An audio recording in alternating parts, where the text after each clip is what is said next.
सर्प यज्ञ का निश्चय और आरंभ। उग्र श्रवा जी कहते हैं, शौनकादि ऋषियों अपने पिता की मृत्यु का इतिहास सुनकर जन्मेजय को बड़ा दुख हुआ। वे क्रुद्ध होकर हाथ से हाथ मलने लगे। शोक के कारण उनकी लंबी और गर्म सांस चलने लगी।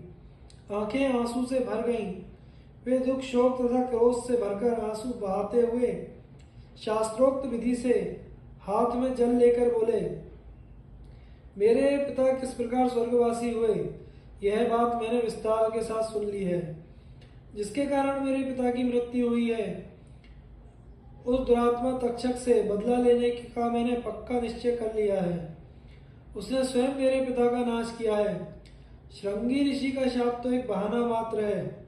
इस बात का प्रत्यक्ष प्रमाण है कि उसने कश्यप ब्राह्मण को, जो विष उतारने के लिए आ रहे थे और जिनके आने से मेरे पिता अवश्य ही जीवित हो जाते, धन देकर लौटा दिया।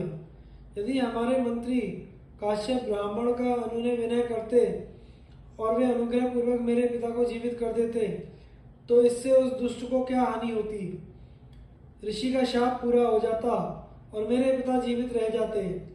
पिता की मृत्यु में सारा अपराध तक्षक का ही है। इसलिए मैं उससे अपने पिता की मृत्यु का बदला लेने का संकल्प करता हूँ। मंत्रियों ने महाराज जन्मेजय की इस प्रतिज्ञा का अनुमोदन किया।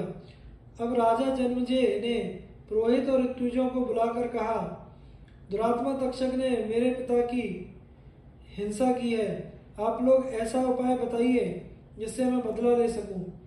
क्या आप लोग ऐसा कर्म जानते हैं जिससे मैं उस क्रूर सर्प को धधकती आग में होम सकूं। ऋत्विजों ने कहा, राजन, देवताओं ने आपके लिए पहले से ही एक महायज्ञ का निर्माण कर रखा है। यह बात पुराणों में प्रसिद्ध है। उस यज्ञ का अनुष्ठान आपके अतिरिक्त और कोई नहीं करेगा, ऐसा पौराणिकों ने कहा है और हमें उस यज्ञ की विधि मालूम है। ऋत्विजों की बात सुनकर जन्मेजय को विश्वास हो गया कि निश्चय ही अब तक्षक जल जाएगा। राजा ने ब्राह्मणों से कहा, मैं वह यज्ञ करूंगा, आप लोग इसके लिए सामग्री संग्रह कीजिए।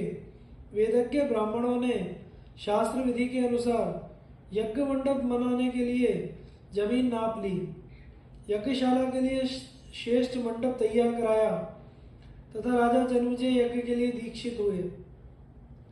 इसी समय एक विचित्र घटना घटित हुई।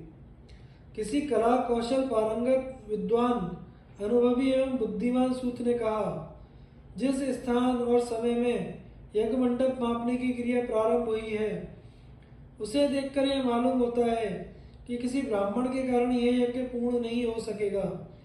राजा जन्मेजय ने यह सुनकर द्वारपाल से कह दिया कि मुझे सूचना कराए बिना कोई मनुष्य यज्ञ मंडप में न आने पावे। अब सर्प यज्ञ की विधि से कार्य प्रारंभ हुआ। ऋत्विज अपने अपने काम में लग गए। ऋत्विजों की आंखें धुएं के कारण लाल हो रही थी।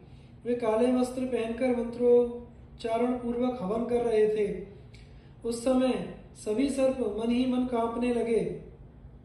अब बेचारे सर्प तड़पते, पुकारते, उछलते, लंबी सांस लेते, पूंछ और फनों से एक दूसरे को लपेटते आग में गिरने लगे। सफेद, काले, नीले, पीले, बच्चे, बूढ़े, सभी प्रकार के सब सर्प चिल्लाते हुए टपाटप आग के मुंह में गिरने लगे। कोई 4 कोस तक लंबे और कोई गाय के कान के बराबर लंबे सर्प ऊपर ही ऊपर कुंड में आहुति बन रहे थे। सर्प यज्ञ में च्यवनवंशी चंड भार्गव होता था। कौत्स उद्गाता, जैमिनी ब्रह्मा तथा शांगर्व और पिंगल अधर्यु थे एवं पुत्र और शिष्यों के साथ व्यास जी, उद्दालक, प्रमतक, श्वेतकेतु, असित, देवल आदि सदस्य थे।